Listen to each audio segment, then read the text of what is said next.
आज के इस वीडियो में हम लोग चर्चा करने वाले हैं तुला राशि फल अप्रैल 2023 के बारे में। तुला राशि के बारे में हर वो सही बात जो आपके लिए अच्छा होने वाला है या बुरा, हर कुछ बताने वाला हूं। आज तक तुला राशि वालों ने कभी भी अपने राशि फल के सभी ग्रहों को बोर्ड पर नहीं देखा होगा। अभी तक आपने केवल सूर्य का अथवा बुध का फलादेश मासिक राशि फल में मेरे अथवा किसी भी दूसरे चैनल पर में देखा होगा, लेकिन पहली बार इतिहास में तुला राशि वालों के लिए हमने 9 में से 8 ग्रहों को बोर्ड पर में उतार दिया है और एक चंद्रमा बचा जिसका फलादेश तो मैं दैनिक रूप से आपको देता ही रहता हूं।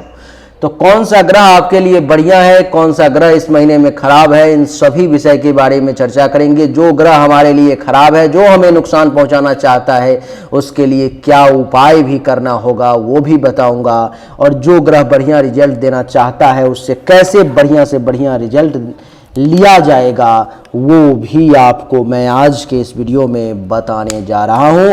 लेकिन उससे पहले हमारे दैनिक नियम के तहत अगर आप सब सनातन धर्मी हैं तो मैं जो जय जयकार लगाता हूं, जयकारा लगाता हूं, आप भी साथ में जय जय जरूर करें, तभी जाकर के हमारा सनातन धर्म फलेगा फूलेगा।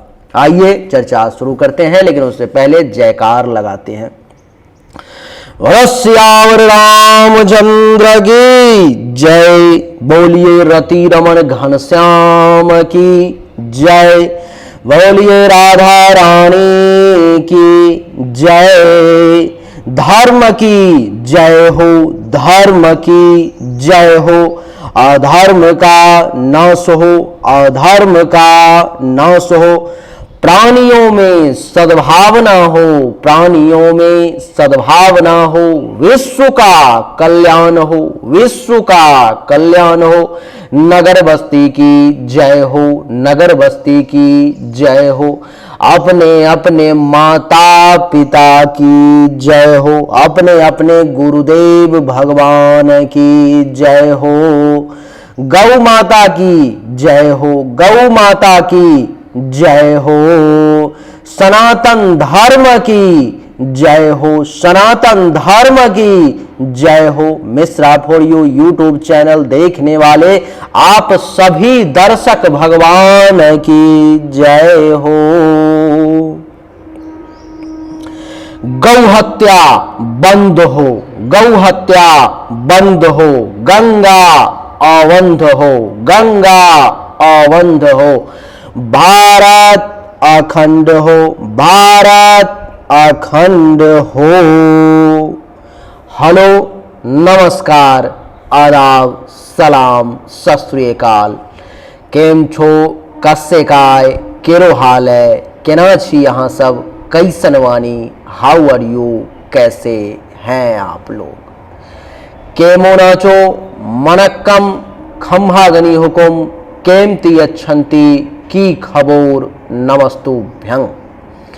देवी और सज्जनों, आज के इस वीडियो में मैं राजा मिश्रा चर्चा करने जा रहा हूं तुला राशि फल अप्रैल 2023 के बारे में कि तुला राशि वालों के लिए ये आने वाला महीना अप्रैल का कैसा रहने वाला है, किस मामले में अच्छा और किस मामले में खराब रहने वाला है।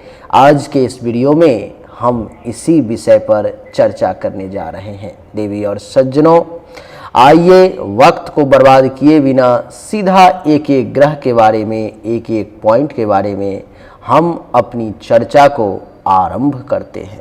देवी और सज्जनों, सूर्य आपके कुंडली के छठे भाव में 14 अप्रैल तक और उसके बाद सप्तम भाव में 14 अप्रैल के बाद चले जाएंगे।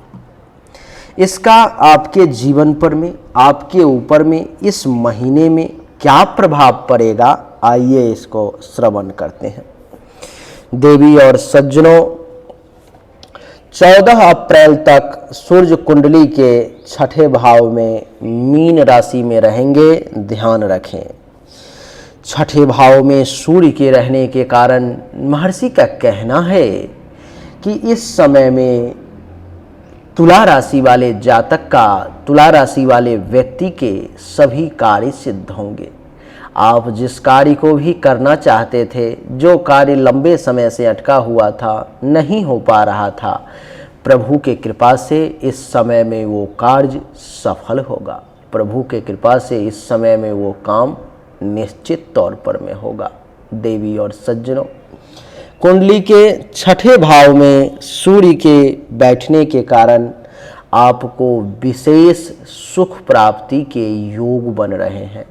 आपके लिए विशेष सुख की प्राप्ति होगी। आपको इस समय में जब ही आपका कार्य सिद्ध होगा तो अंतर मन में सुख, एक बाहरी सुख होता है जो क्षणिक होता है, आया और गया। आंतरिक सुख की प्राप्ति का योग आपके लिए तुला राशि वाले बन रहा है। देवी और सज्जनों, महर्षि का कहना है कि कुंडली के छठे भाव में 14 अप्रैल तक सूर्य के बैठने के कारण इस समय में आपको बढ़िया भोजन, बढ़िया वस्त्र के प्राप्ति का भी योग बन रहा है। खाना पीना भी खूब अच्छा मिलेगा, कपड़ा भी जो है सो बढ़िया पहनने को मिलेगा। और जो लोग अन्न का व्यापार करते हैं, भोजन सामग्री का व्यापार करते हैं, कपड़े से संबंधित चीज़ों का व्यापार करते हैं, उनको भी इस समय में खूब लाभ मिलने का योग बन रहा है। देवी और सज्जनों, कुंडली के छठे भाव में सूर्य के बैठने के कारण महर्षि का कहना है कि इस समय में जो दुश्मन आपको परेशान करने का प्रयास करेगा, जो आपके साथ टकराने की कोशिश करेगा, इस समय में आपका बाल बांका नहीं कर पाएगा। इस समय में वो पराजित हो जाएगा और विजय श्री आपके हाथ लगेगी, विजय आपको होगा। अर्थात दुश्मन इस समय में चाह के भी बहुत ज़्यादा अपना नुकसान जो है सो नहीं कर पाएगा। बहुत से अगर होता है तो कुछ परेशान कर दे, लेकिन कुछ नहीं बिगाड़ पाएगा परेशानी के अलावा। देवी और सज्जनों, महर्षि का कहना है कि 14 अप्रैल तक छठे भाव में सूर्य के बैठने के कारण अगर आपको किसी प्रकार का रोग परेशान कर रहा है, अगर आपको किसी प्रकार की बीमारी परेशान कर रही है, तो आप इस समय में ये मान करके चले कि आपको रोग से, बीमारी से भी राहत देखने को मिलेगी। इस समय में आपका बीमारी, आपका रोग जो है वो भी शांत हो जाएगा, वो भी बहुत ज़्यादा उछल कूद नहीं करेगा। अगर आएगा भी तो सूर्य देव उसको दबाने का प्रयास करेंगे। देवी और सज्जनों, महर्षि का कहना है कि इतना ही नहीं, इस समय में आपको राज्याधिकारी से, गवर्नमेंट ऑफिसर से, सरकारी अधिकारी से भी विशेष लाभ का योग बन रहा है। इस समय में आपको ज़्यादा लाभ मिलेगा, ज़्यादा से ज़्यादा फायदे मिलने के संकेत दिखाई दे रहे हैं। महर्षि का कहना है कि इस समय में आपके खुद के प्रताप में, खुद के तेज में, खुद के साधना में भी वृद्धि होने का योग दिखाई दे रहा है और शोक, मोह आदि भावों का नाश होगा। चित्त और शरीर दोनों स्वस्थ रहेगा। इस समय में हर मामले में सूर्यदेव 14 अप्रैल तक आपको बहुत ही सुपर क्लास का रिजल्ट देने जा रहे हैं। 14 अप्रैल के बाद यही सूर्य कुंडली के सप्तम भाव में यहाँ पर आ गए। जब ही सप्तम भाव में सूर्यदेव आए तो आपके लिए सूर्य के तरफ से पर्सनली 14 अप्रैल के बाद परेशानी आनी शुरू हो जाएगी। यही सूर्य आपको नुकसान करना शुरू कर देंगे। अब जैसे में क्या, इसीलिए देवी और सज्जनों, कोई भी अपना जीवन का ये एक सूत्र है कि कोई भी व्यक्ति कितना करीबी से करीबी हो, आपका कभी भी वो अपना बन के नहीं रह सकता। अथवा कोई भी व्यक्ति कितना बड़ा से बड़ा दुश्मन हो, कभी भी वो हमेशा के लिए आपका दुश्मन बन के नहीं रह सकता। क्योंकि आपने देखा कि जब समय सूर्य को समय यहाँ पे रखे हुए था तो यही सूर्य 14 अप्रैल तक अपने लिए बढ़िया रिजल्ट दे रहा था, और जब समय सूर्य को यहाँ पे डाल दिया तो यही सूर्य 14 अप्रैल के बाद हमारे लिए विपरीत रिजल्ट देने के लिए तैयार है। नहीं, सूर्य वही है, आप भी वही हो। वक्त का परिवर्तन हुआ, समय का बदलाव हुआ और सूर्य का सोच आपके प्रति बदल गया, सूर्य का फल आपके प्रति बदल गया। नहीं, इसीलिए कोई भी आपका परमानेंट मित्र या शत्रु नहीं है। ये जो समय है ना, अच्छे अच्छों को आपका शत्रु और अच्छे अच्छों को आपका मित्र बना सकता है। इसीलिए ग्रह बहुत मजबूत है। आज तक ये फैसला नहीं हो पाया कि ग्रह बड़ा है या देवता बड़े हैं, क्योंकि ग्रह की जब विपरीत स्थिति आई तो महादेव जो सभी ग्रहों के अधिपति हैं उनको भी उसने नहीं छोड़ा। आइए चर्चा को आगे बढ़ाएं।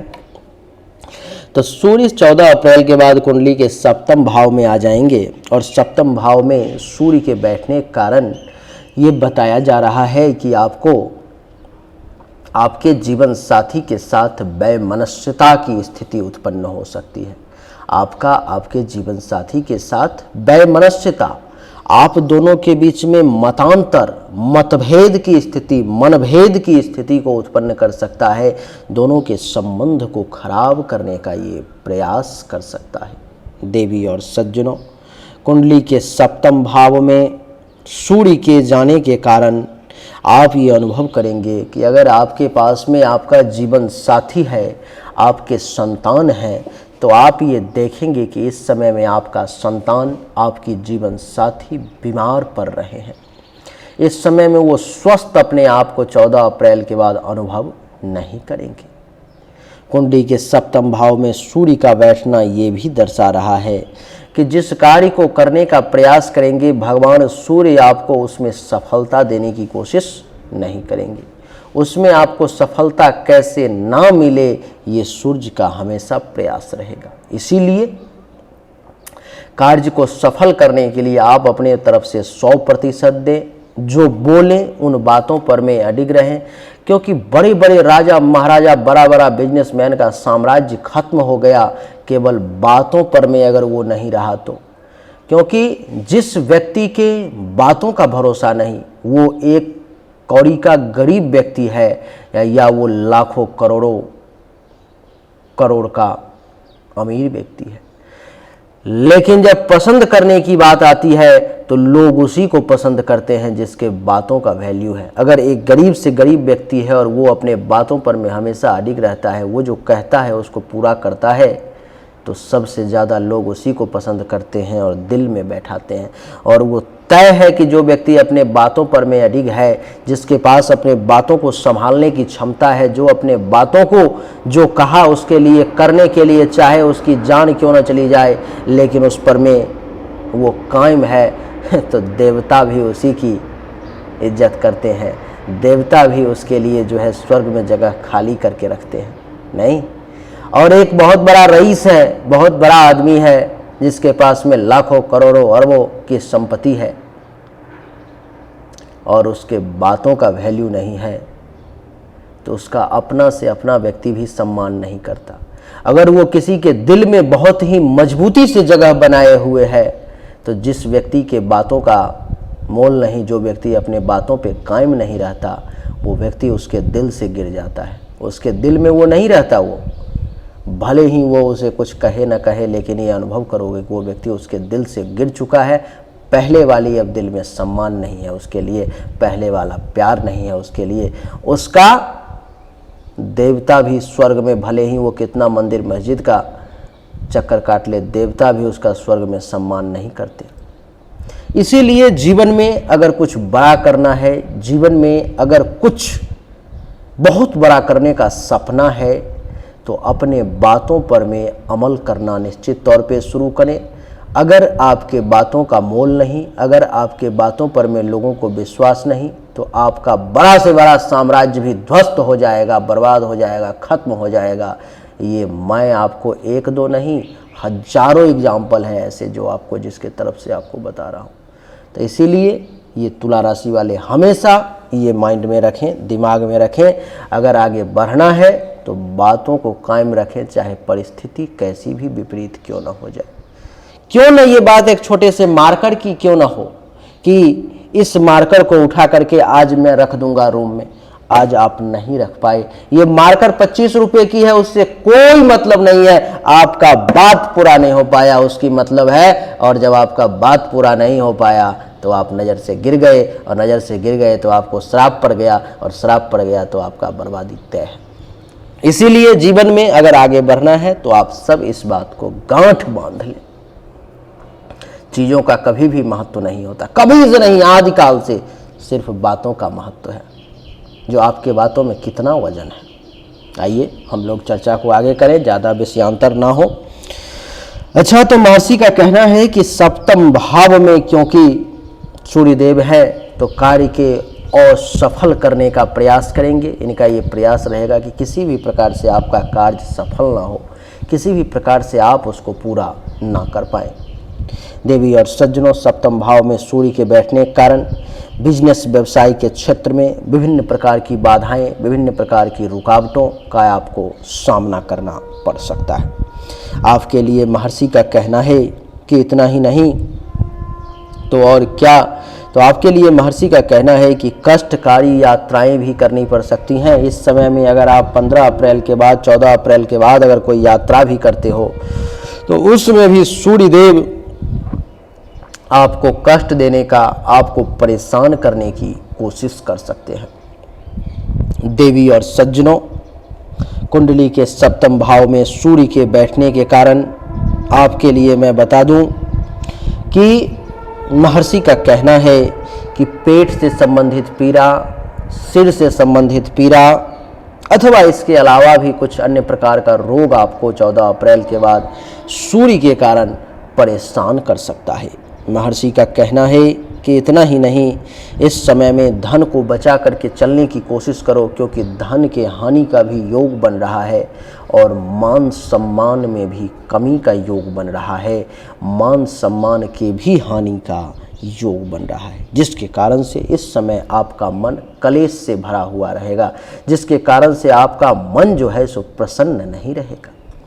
सूर्य 14 अप्रैल के बाद आपके लिए अच्छा रिजल्ट देने वाले ग्रह नहीं हैं, इसीलिए आपको ये प्रयास करना है कि सूर्य के मंत्र का 14 अप्रैल से जाप शुरू कर दें। सूर्य के मंत्र है ओम घृणी सूर्याय नमः, ओम घृणी सूर्याय नमः, या तो इस मंत्र का, अथवा ओम आदित्याय नमः, अथवा ओम सूर्य देवाय नमः। इस मंत्र का जो है सो जाप आप दैनिक रूप से शुरू कर दें। संभव हो तो 1 माला, नहीं संभव हो तो कम से कम 10 बार भी जरूर करें, आपके लिए अच्छा रहेगा। और साथ में 14 अप्रैल से कम सूर्य को जल जरूर दें। सूर्य के बाद चंद्रमा की तो चर्चा करेंगे नहीं, क्योंकि चंद्रमा की चर्चा तो आपको दैनिक राशिफल के माध्यम से डेली मिलती ही रहती है। अब मंगल की चर्चा करेंगे।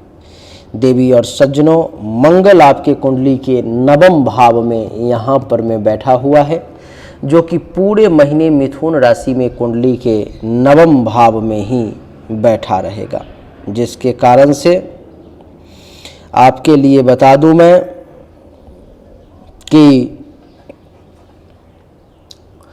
मंगल का कुंडली के 9वें भाव में बैठना भी आपके लिए शुभ नहीं है। आप कहेंगे कैसे, तो श्रवण कीजिए और इसके लिए उपाय करना भी आवश्यक है।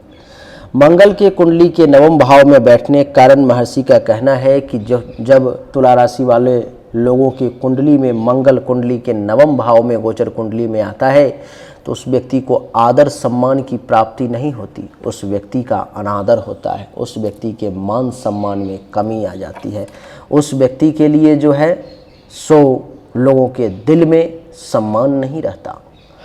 मंगल के 9वें भाव में आने के कारण आप देखेंगे कि पीठ में कुछ दर्द की संभावना, शरीर में कुछ दर्द की संभावना, मसल्स में कुछ पेन की स्थिति जो है सो आपको महसूस होगी।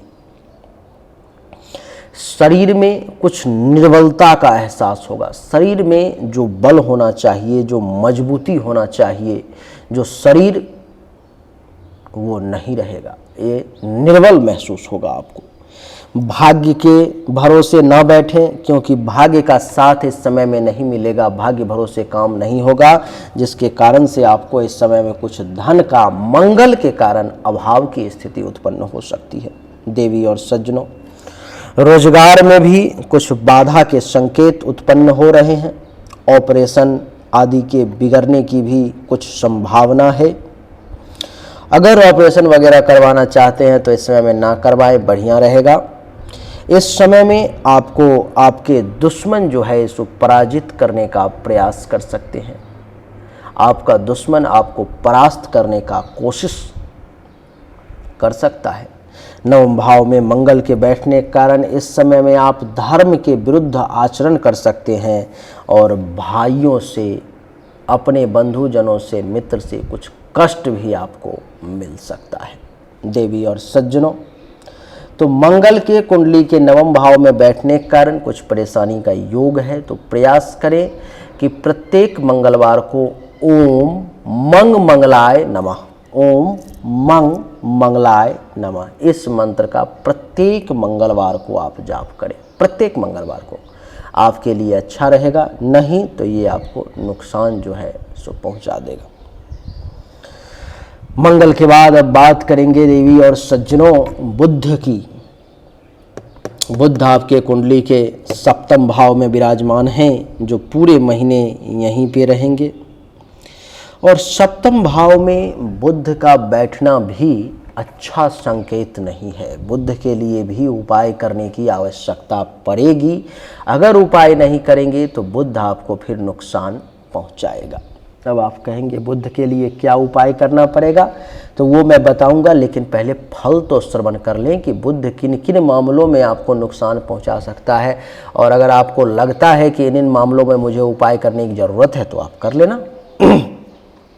बुध के सातवें भाव में बैठने के कारण बुध ये बता रहा है कि जब कुंडली के सप्तम भाव में तुला राशि वालों के लिए वो आता है तो शरीर को निस्तेज कर देता है। शरीर में तेज की कमी महसूस होती है, शरीर में तेज की कमी महसूस होती है, शरीर में पीड़ा का सामना करना पड़ता है, शरीर में कष्टकारी चीज़ें उत्पन्न होती हैं।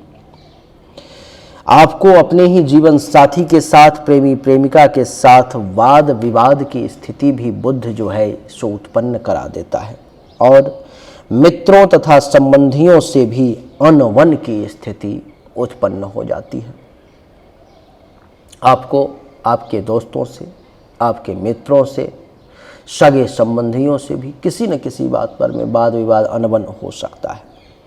आपकी जानकारी के लिए मैं बता दूं कि आपको इस समय में मन में कहीं न कहीं से किसी न किसी कारणवश भय लगा रहेगा। मन थोड़ा सा अंदर ही अंदर डरा रहेगा, आपका भयभीत रहेंगे आप। और आपको बता दूं कि इस समय में धन नाश का भी योग जो है सो बुध बनाएगा। धन के नाश का भी योग बुध बनाएगा, इसलिए सावधान। यात्रा तथा व्यवसाय द्वारा भी लाभ कम मिलने की संभावना दिखाई दे रही है। यात्रा में भी और बिजनेस व्यवसाय में भी जो है सो लाभ कम मिलेगा। इस समय में आप किसी न किसी विषय को लेकर के, किसी न किसी बातों को लेकर के चिंतित रह सकते हैं। इसलिए आपके लिए जरूरी है कि तुला राशि वाले पूरे महीने कम से कम बुधवार के दिन जितना हो सके अपने तरफ से टालने का प्रयास करो। एक माला ओम बुंग बुधाय नमः, पुरुष वर्ग ओम बुंग बुधाय नमः, महिला वर्ग नमो बुंग बुधाय नमः मंत्र का जाप दैनिक रूप से नहीं संभव हो तो डेली एक माला, नहीं संभव हो तो कम से कम बुधवार के दिन एक माला जरूर करो। जो बुध के कारण जो नुकसान होने वाला है उससे आप बच सको, जहां तक संभव हो वहां तक बच सको। बुध के बाद गुरु की चर्चा करेंगे देवी और सज्जनों। देव गुरु बृहस्पति 22 अप्रैल तक कुंडली के छठे भाव में बैठे हुए हैं। यहाँ पर में मीन राशि में है, अपने राशि में है, लेकिन फिर भी छठे भाव में बैठना देवगुरु बृहस्पति का अच्छा रिजल्ट देने वाला साबित नहीं होगा। क्या है रिजल्ट? तो 22 अप्रैल तक ये यहीं रहेंगे, जिसके कारण से महर्षि का कहना है कि देवगुरु बृहस्पति के कुंडली के छठे भाव में गोचर में बैठने के कारण आपको रोग के उत्पत्ति का योग बनाएंगे देवगुरु बृहस्पति। अलग अलग ग्रहों का क्या क्या फल है, क्या क्या कौन क्या कर सकता है, इसको आप एक एक व्यक्ति के रूप में मान के चलो कि ये एक एक व्यक्ति है आपके जीवन में, जो इस महीने में ये व्यक्ति ये लाभ देगा, इस महीने में ये व्यक्ति ये नुकसान करेगा। तो ये व्यक्ति ये नुकसान करेगा तो इसको कैसे संभाला जाए जिससे कि कम से कम नुकसान करे, तो ऐसे दिमाग लगा के संभालने का प्रयास करो। इसको ग्रह नहीं मानो, इसको व्यक्ति मानो, अपने दोस्त और दुश्मन के तौर पर मैं इस महीने में इसको देखूँ। तो गुरु जो है सो कुंडली के छठे भाव में बैठे हुए हैं। तो ये क्या करेंगे, ये प्रयास करेंगे कि 22 अप्रैल तक आपको विभिन्न प्रकार के रोगों की उत्पत्ति करने का प्रयास करेंगे। किसी न किसी प्रकार से इनका प्रयास रहेगा कि आप बीमार पड़ जाओ, किसी न किसी प्रकार से इनका प्रयास रहेगा कि आपका शरीर थोड़ा डैमेज हो जाए। और गुरु का प्रयास ये भी रहेगा देवी और सज्जनों कि आपको अपने संतान के साथ वैमनस्यता की स्थिति उत्पन्न हो, आपको आपके संतान के साथ जो है सो किसी न किसी बातों को लेकर के वाद विवाद की स्थिति उत्पन्न हो, और दोनों संतान और आप दोनों जो हैं सो टेंशन तनाव में रहें, दोनों जो हैं सो परेशानी में रहें। धन की कमी अनुभव करने पर में आपको ये देवगुरु विवश कर सकते हैं 22 अप्रैल तक, कि आप धन की कमी महसूस करो, आपको ऐसा लगे कि धन कम है अपने पास में, धन नहीं है अपने पास में। देवी और सज्जनों, महर्षि का कहना है कि इस समय में पेट से संबंधित रोग जो है सो आपको ज़्यादा परेशान करने का प्रयास कर सकता है, पेट से संबंधित रोग। और क्या, तो राज्य कर्मचारी से भी विरोध की संभावना है, आपके साथ काम करने वाले लोगों से भी विरोध की संभावना है, आपके सीनियर जूनियर और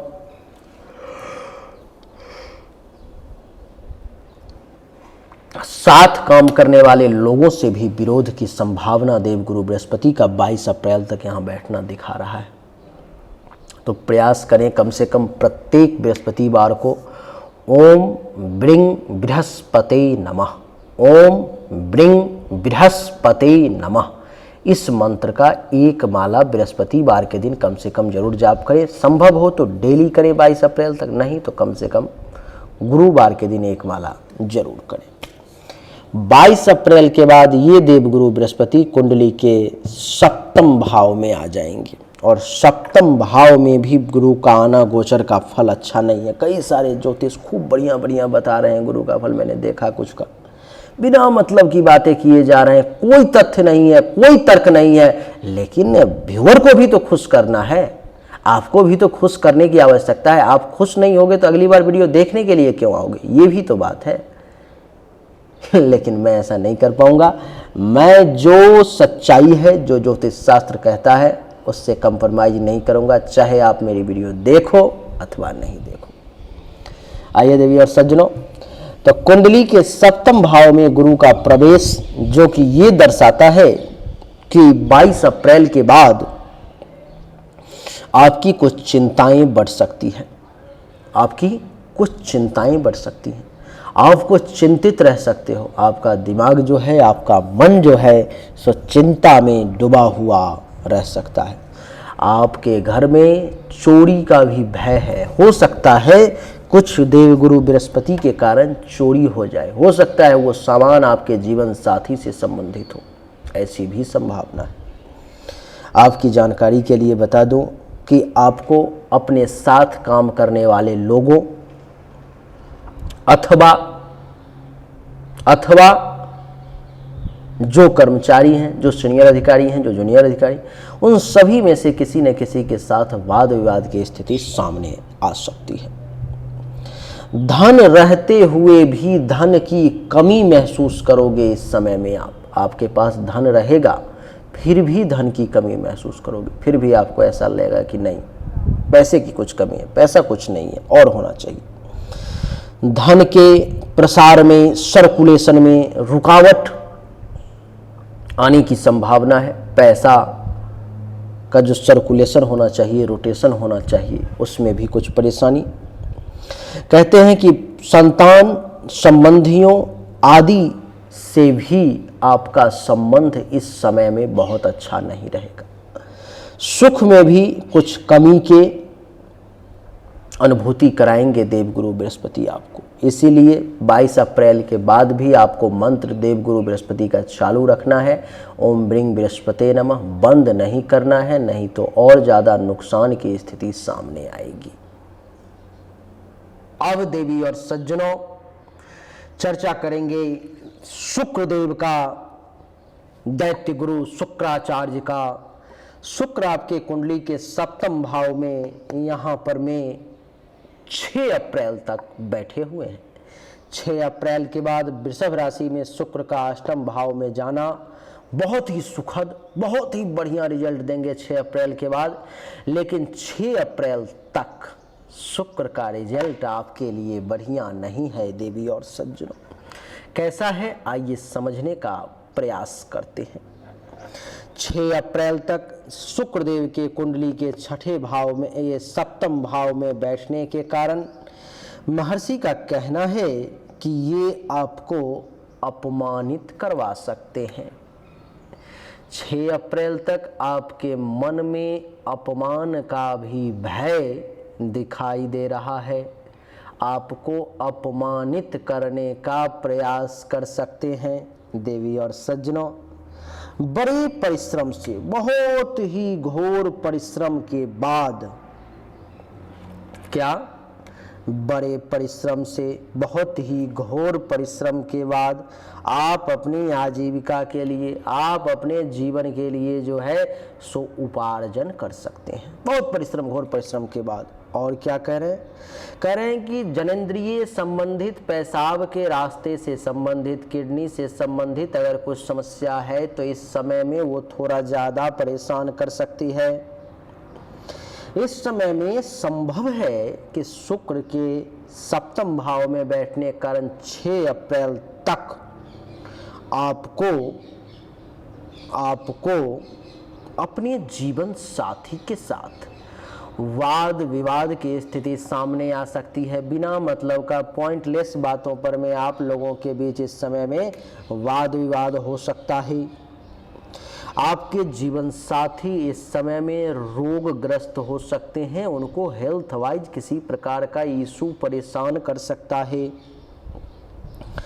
हो सकता है आपको किसी दूसरे व्यक्ति के संबंध के कारण भी आपको हानि और अपमान का सामना करना पड़े। अगर आप पुरुष हैं तो स्त्रियों से संबंध के कारण आपको हानि और अपमान का सामना करना पड़ सकता है। अगर आप महिला हैं तो आपको पुरुषों से संबंध के कारण हानि और अपमान का सामना करना पड़ सकता है। यात्राएं अधिक करनी पड़ सकती हैं आपको, ऐसा संभव है देवी और सज्जनों।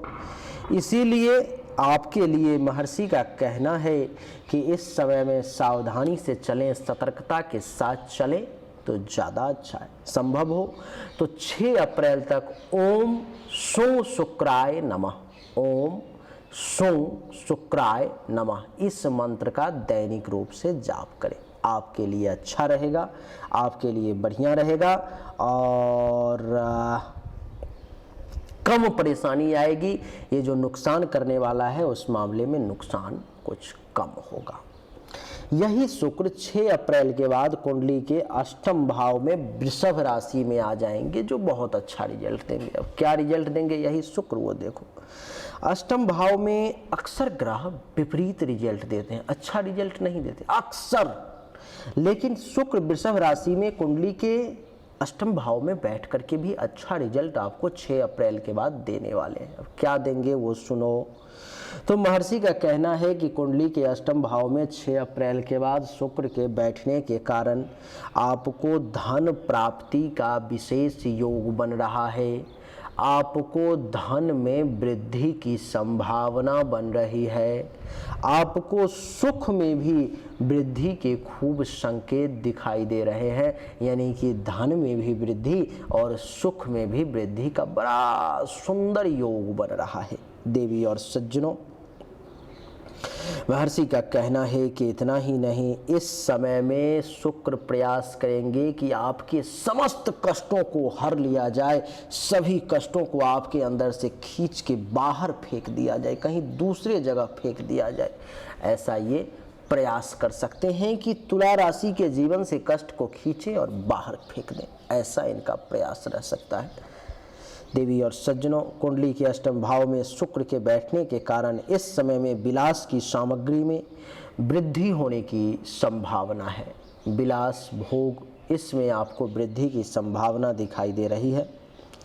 कुटुंबों से धन तथा सुख का विशेष लाभ दिखाई दे रहा है। आपके जो कुटुंब हैं, आपके जो रिलेटिव हैं, वो आपके लिए धन का तथा सुख का विशेष लाभ आपको देना चाहते हैं। शुक्र के अष्टम भाव में बैठने के कारण आपकी विद्या में भी रुचि बढ़ जाएगी। विद्या में भी, पढ़ाई लिखाई अध्ययन में भी आपका खूब मन लगेगा। देवी और सज्जनों, शुक्र के बाद शनि की चर्चा करेंगे। शनि आपके कुंडली के पंचम भाव में आ गए हैं और पूरे महीना यहीं पंचम भाव में ही रहेंगे। पंचम भाव में शनि के यहाँ रहने के कारण कुंभ राशि में है, इसलिए शश नामक राजयोग का निर्माण कर रहे हैं शनि। शनि आपको बहुत अच्छा रिजल्ट देने का प्रयास करेंगे। जैसे कि प्रयास ये करेंगे कि आपको संतान का सुख मिले, नहीं, संतान का आपको सुख मिले। आपके पास में अगर बच्चे हैं तो वो आपकी बातों को सुने। आपके पास जो विद्या बुद्धि है उसका सही इस्तेमाल करके उचित लाभ लेने के लिए आपको प्रेरित करेंगे। यश में वृद्धि हो, चाहने वालों की संख्या में वृद्धि हो, धर्म कर्म मंगल कार्य आपके हाथों से हो। छाती, हृदय, पेट के निचले भाग से संबंधित अगर किसी प्रकार की परेशानी है, बीमारी है, तो उसमें भी आपको राहत मिले। प्रेम संबंध में सफलता मिले, अचानक से कुछ धन का लाभ मिले और सप्तम दृष्टि एकादश भाव पे पड़ेगी तो आय में खूब वृद्धि के योग नजर आएंगे। लाभ मिलेगा, उपलब्धि की प्राप्ति होने की भी संभावना दिखाई दे रही है।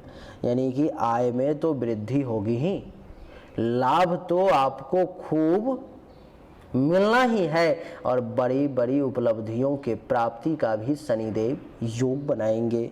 इच्छा पूर्ति करवाने का प्रयास करेंगे, सीनियर्स का साथ दिलवाने की कोशिश करेंगे। तीसरी दृष्टि सप्तम भाव पे है, जिसका विवाह नहीं हुआ है उसके लिए विवाह का योग बनाएंगे। उसको जीवन साथी का सुख देना चाहेंगे, काम वासना की पूर्ति करवाने की कोशिश करेंगे। वैवाहिक जीवन आपका कैसे बढ़िया रहे, कैसे अच्छा रहे, वो इनका प्रयास रहेगा। दैनिक रोजगार व्यवसाय आपका बढ़िया कैसे चले, वो इनका प्रयास रहेगा। और दसम दृष्टि 8, 9, 10 द्वितीय भाव पर में तो कुछ धन धान्य संपत्ति जमा करवाने की भी शनिदेव कोशिश करेंगे। कुटुंब से, परिवार के लोगों से भी लाभ मिलेगा। वाणी थोड़ी सी तीखी हो सकती है। दान पुण्य भी करेंगे और पड़ोसी से भी लाभ मिलने की संभावना दिखाई दे रही है। यानी कि हर मामले में आपके लिए ये समय जो है सो अच्छा रहने वाला है। शनिदेव के तरफ से बढ़िया रिजल्ट देने वाले हैं। आपको जमीन, मकान, गाड़ी, इन सब का भी सुख देने का प्रयास करेंगे शनिदेव। शनि के बाद राहु केतु की चर्चा करेंगे। देवी और सज्जनों, राहु आपके कुंडली के सप्तम भाव में पूरे महीने रहेंगे और सप्तम भाव में राहु के रहने के कारण राहु आपको नुकसान नहीं देंगे। राहु क्या करेंगे, आपके व्यापार में अचानक से जो है सो वृद्धि कर देंगे। रैंडम आपका व्यापार तेजी में आ जाएगा। यात्राओं से भी कुछ धन लाभ का योग बन जाएगा। राज्य की ओर से, सरकार की ओर से भी कुछ कृपा आप पर में होने की संभावना दिखाई दे रही। मित्रों से भी कुछ सहायता मिलने की आपको संभावना है। और शरीर में पित्त अथवा वायु दोष के कारण आपको साधारणतः कुछ कष्ट जरूर मिल सकता है। मन में कुछ कलेश की संभावना है। केतु आपके कुंडली के प्रथम भाव में तुला राशि में आएंगे। तुला राशि में केतु के आने के कारण देवी और सज्जनों, महर्षि का कहना है कि इस समय में आपके मान सम्मान में केतु वृद्धि करने का प्रयास करेंगे। धन आपका बढ़ेगा। पुत्रों से, संतान से अथवा संतान तुल्य व्यक्ति अगर किसी को आप मानते हैं तो उनके सपोर्ट से भी आपके भाग्य में अचानक वृद्धि के योग बनेंगे। परंतु शरीर पर कहीं न कहीं से चोट लगने की कुछ संभावना भी दिखाई दे रही है। तो देवी और सज्जनों, यही थी तुला राशि वालों के अप्रैल महीने की राशिफल, जो बड़ा विस्तार से बताने का प्रयास किया। गला सूख चुका है, बोलते बोलते मुंह दुख चुका है, लेकिन फिर भी आपके लिए ही सेवा में हूँ। तो यही थी राशिफल, जिसमें किस ग्रह के लिए उपाय करने के लिए हमने कहा और किसके लिए नहीं कहा, इसके विशेष ध्यान रखें आप तो बढ़िया रहेगा। नहीं अगर आप उपाय करेंगे तो वो ग्रह अपना काम कर देगा और ज़्यादा से ज़्यादा नुकसान पहुंचा देगा। इसलिए प्रयास करें कि जो जिसके बारे में जैसा सजेशन दिया हूं वैसा ज़रूर फॉलो करें। एक बार में समझ में ना आए, 2 बार देखें, 3 बार देखें, लेकिन समझने का प्रयास करें। उम्मीद करता हूं कि आपको हमारा ये वीडियो पसंद आया होगा। अगर पसंद आया तो इस वीडियो को लाइक करें। आप इस वीडियो को शेयर जरूर करें अपने फेसबुक पर में, व्हाट्सएप पर में, सबके साथ शेयर जरूर से ज़रूर करें, तभी हमारा मेहनत सफल होगा। अगर आप कुछ लोगों को भी शेयर कर पाए, कुछ लोग भी इससे लाभ ले पाए तो। अगर आप नए हैं, आपने चैनल को सब्सक्राइब नहीं किया है, सब्सक्राइब करके इसके बेल आइकन के बटन को दबा दें। एक बार फिर से आप सभी का बहुत बहुत धन्यवाद। Thank you so much. जय हिंद, वंदे मातरम। बोलिए राधे राधे।